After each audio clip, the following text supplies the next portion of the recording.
Hello friends. मैं हूं आपके सामने गौरव मिगलानी। इस वीडियो में जो टॉपिक अब हम स्टार्ट करने जा रहे हैं that is purchase return book.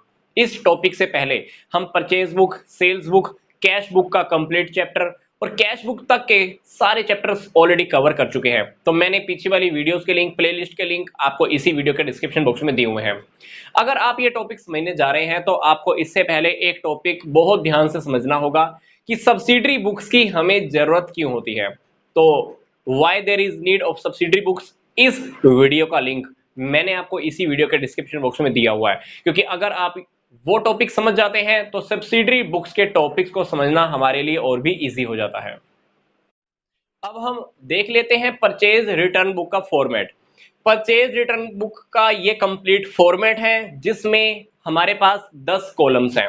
जैसे परचेज बुक और सेल्स बुक में हमारे पास 10 कॉलम्स थे, वैसे ही इस फॉर्मेट में भी हमारे पास 10 कॉलम्स हैं। परचेज रिटर्न बुक को हम रिटर्न आउटवर्ड्स बुक भी कहते हैं और परचेज रिटर्न जर्नल भी कहते हैं। इस बुक को हम यूज कब कर सकते हैं ये जान लेना बहुत जरूरी है। मान लीजिए किसी सप्लायर से मैंने क्रेडिट में गुड्स परचेज की थी, अब उसी सप्लायर को मैंने गुड्स रिटर्न करनी है, तो मैं परचेज रिटर्न बुक का यूज कर सकता हूं। अब रिटर्न करने का रीजन कुछ भी हो सकता है। मान लीजिए गुड्स मेरे पास डिफेक्टेड आ गई, या बिल के अंदर अमाउंट ज्यादा लगा दिया, या सामने वाले ने जो मुझे सैंपल दिखाया था उस सैंपल के अकॉर्डिंग प्रोडक्ट ही नहीं है, तो डेफिनेटली मैं क्या करने वाला हूं, प्रोडक्ट रिटर्न करने वाला हूं। तो परचेज रिटर्न बुक का आप यूज बहुत आसानी से कर सकते हैं। तो अब हम इसके कॉलम्स देख लेते हैं। पहले कॉलम में आपको डेट मेंशन करनी होती है, जिस डेट को आप प्रोडक्ट रिटर्न करने वाले हो वो डेट आपको यहाँ पे मेंशन करना है। सेकंड कॉलम आपका पार्टिकुलर्स का, सप्लायर का नेम आपको यहाँ पे मेंशन करना होता है। जो भी सप्लायर होगा सप्लायर का नेम आप यहाँ पे मेंशन करते जाना, और जो प्रोडक्ट रिटर्न कर रहे हो, जो अमाउंट है, ट्रेड डिस्काउंट है, जीएसटी है, वट है, आपको सारा डिटेल्स यहाँ पर लिखना होता है। तो यहाँ पर इस कॉलम के अंदर आप क्या लिखने वाले हो, सप्लायर का नेम लिखने वाले हो। और हमने ऊपर एक लाइन और लिखी हुई है, अकाउंट टू बी डेबिटेड। इसका क्या मतलब है, इसका लॉजिक आप ध्यान से समझिए। बहुत सिंपल सी बात है। जब भी हम किसी सप्लायर को अमाउंट या प्रोडक्ट वापस करेंगे, मैं प्रोडक्ट की बात कर रहा हूं, जब हम किसी सप्लायर को प्रोडक्ट वापस करेंगे उस सप्लायर के अकाउंट को मुझे क्या करना होगा, डेबिट करना होगा। और मैं क्या लिखूंगा, परचेज रिटर्न अकाउंट। जिस भी सप्लायर को मैंने गुड्स रिटर्न की हैं उस सप्लायर के अकाउंट को मुझे क्या करना है, डेबिट। वो सप्लायर कोई भी है, X Y Z ABC whatever, Mohan है, सोहन है। हर बार जब जब मैं सप्लायर्स को गुड्स रिटर्न करूंगा, हर बार सप्लायर्स के अकाउंट को मुझे क्या करना होगा, डेबिट।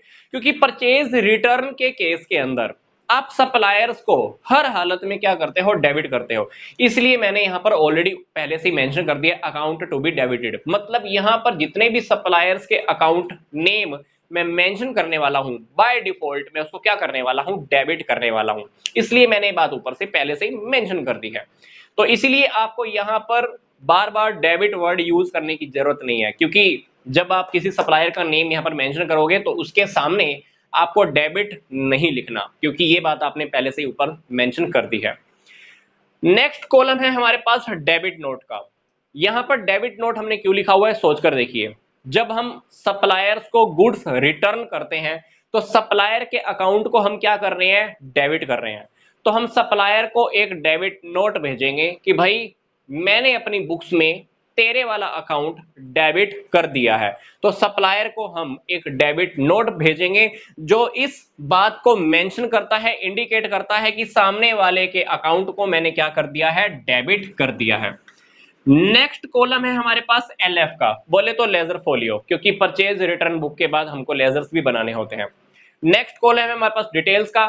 डिटेल्स के अंदर हम प्रोडक्ट के अमाउंट की detail minus trade discount plus GST, पूरी बातें हमको यहाँ पर लिखनी होती है अमाउंट की फॉर्म में। नेक्स्ट है हमारे पास, हम परचेज रिटर्न रियलिटी में कितने का कर रहे हैं, जो भी प्रोडक्ट हमने वापस किया है सप्लायर को minus trade discount. GST apply करने से पहले हमको अमाउंट यहां पे लिखना होता है, ट्रेड डिस्काउंट माइनस करने के बाद, बट जीएसटी अप्लाई करने से पहले अमाउंट हमको यहां लिखना होता है। ये बातें आपको अभी क्लियर हो जाएंगी, मैं आपको एक एग्जांपल लेके समझा देता हूं। आगे है हमारा सीजीएसटी और एसजीएसटी का टॉपिक, मान लो हमने प्रोडक्ट परचेज किया था सेम स्टेट से, जिस स्टेट में हम रहते हैं उसी स्टेट में से मैंने गुड्स परचेज की थी, तो उसी स्टेट के अंदर अगर मैं गुड्स रिटर्न कर रहा हूं तो मेरे को ये सीजीएसटी और एसजीएसटी अप्लाई करना होता है। अगर मैंने गुड्स रिटर्न की है आउट ऑफ स्टेट तो मैं यहां पर इनपुट आईजीएसटी अप्लाई करूंगा। तो यहां पर ध्यान रखिएगा, आई का मतलब क्या है, इनपुट इनपुट इनपुट।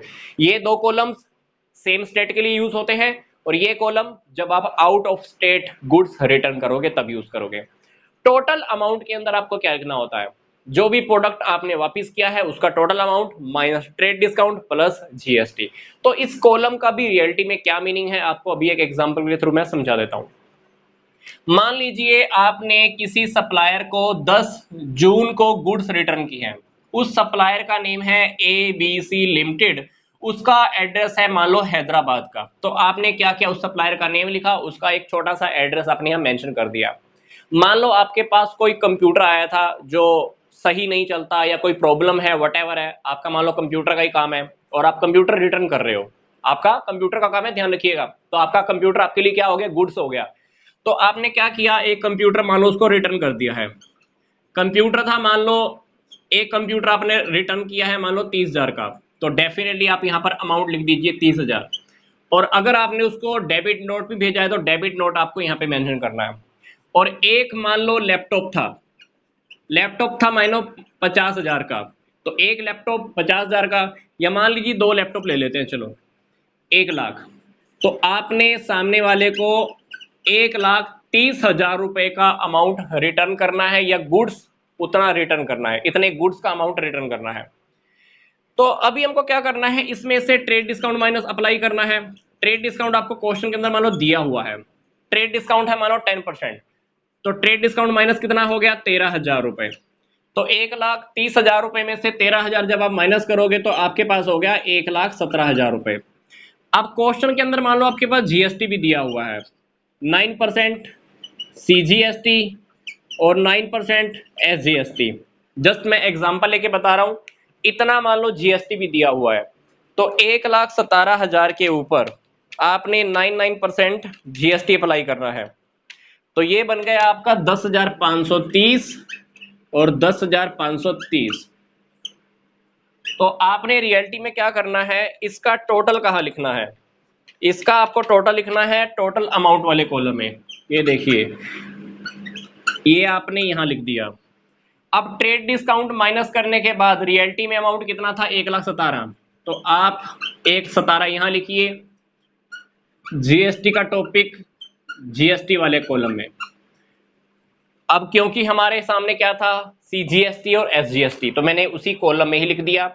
ये वाला अमाउंट आपको ध्यान रखना है कौन सा होना चाहिए, ट्रेड डिस्काउंट माइनस करने के बाद जीएसटी अप्लाई करने से पहले। तो ये वाला अमाउंट ध्यान से देखिए, ट्रेड डिस्काउंट माइनस करने के बाद बट जीएसटी अप्लाई करने से पहले वाला है, यहां लिख दिया। एक जीएसटी यहां, दूसरा यहां, और इन सब का टोटल मतलब 1 2 3 का जो टोटल है आपने कहां लिख दिया, यहां लिख दिया। अब मान लीजिए किसी और सप्लायर को भी अपनी गुड्स रिटर्न करनी है, तो इस ट्रांजैक्शन के बाद लिखोगे डेट, और इसी तरह से बाकी का डेटा भी आपको फिल करना होगा। Next supplier, next next next करते करते आप क्या करोगे, लास्ट में परचेज रिटर्न बुक का काम कंप्लीट करोगे। जब आपको काम कंप्लीट करना है तो क्या होगा, परचेज रिटर्न बुक को आपको क्लोज करनी होगी। तो यहां पर मंथ की लास्ट डेट आप मेंशन कर देना, यहां पर आप लिख देना टोटल, या यहां पे आपको लिखना है परचेज रिटर्न अकाउंट क्रेडिट।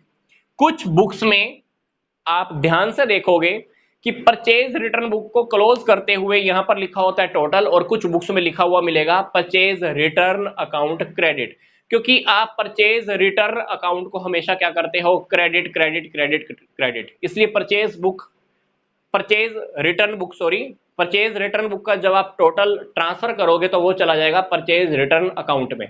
तो परचेज रिटर्न अकाउंट डेफिनेटली आपका क्रेडिट साइड में ही जाने वाला है अमाउंट। तो वैसे भी आप सोचकर देखिए, जब जब आप किसी सप्लायर को गुड्स रिटर्न करते हो तो सप्लायर का अकाउंट क्या होता है, डेबिट, और परचेज रिटर्न अकाउंट को क्या करते हो, क्रेडिट। तो आपको क्या करना है, परचेज रिटर्न बुक को जब क्लोज करना है तो यहां पर या तो आप टोटल लिख दीजिए, या यहां पर क्या लिख दीजिए, परचेज रिटर्न अकाउंट क्रेडिट।